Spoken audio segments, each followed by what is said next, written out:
বন্ধুরা, তোমরা সবাই কেমন আছো? আশা করি তোমরা সবাই ভালো আছো। আমিও ভালো আছি। আজকের রেসিপি মুড়ির মোয়া। আমি নিয়ে নিয়েছি আখি গুড় আর মুড়ি। সেই কড়াই বসিয়ে দিলাম। এবার এর মধ্যে আমি গুড় দিয়ে দেবো,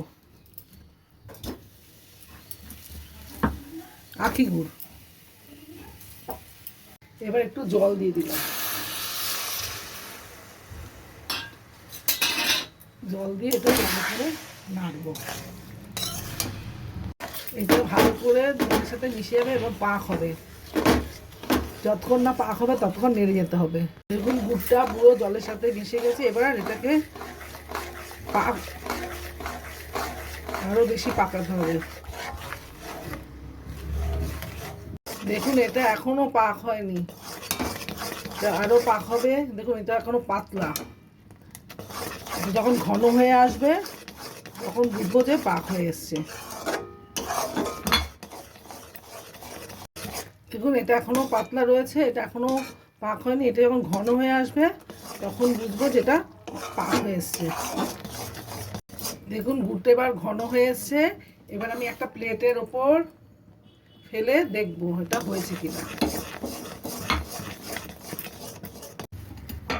এই দেখুন, এই যে আমি গুড়টা নিয়েছি, এই গুড়টা যে এখন ভেঙে যাচ্ছে, কটকট করে যে ভেঙে, একটু ঠান্ডা হলে যে ভেঙে আসছে। এটা এবার হয়ে গেছে। আর রং দেখলেই বুঝবেন, এটা সুন্দর গন্ধ ছাড়বে।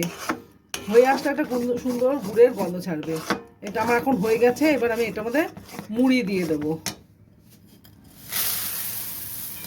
মুড়ি দেবো, দিয়ে নেড়ে নেবো ভালো করে।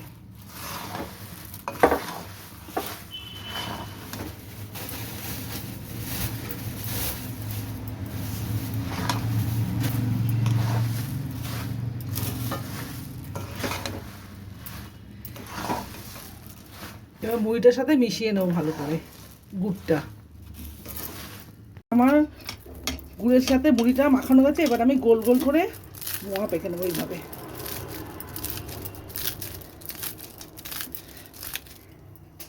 মোয়া করে আপনাদের দেখাচ্ছি।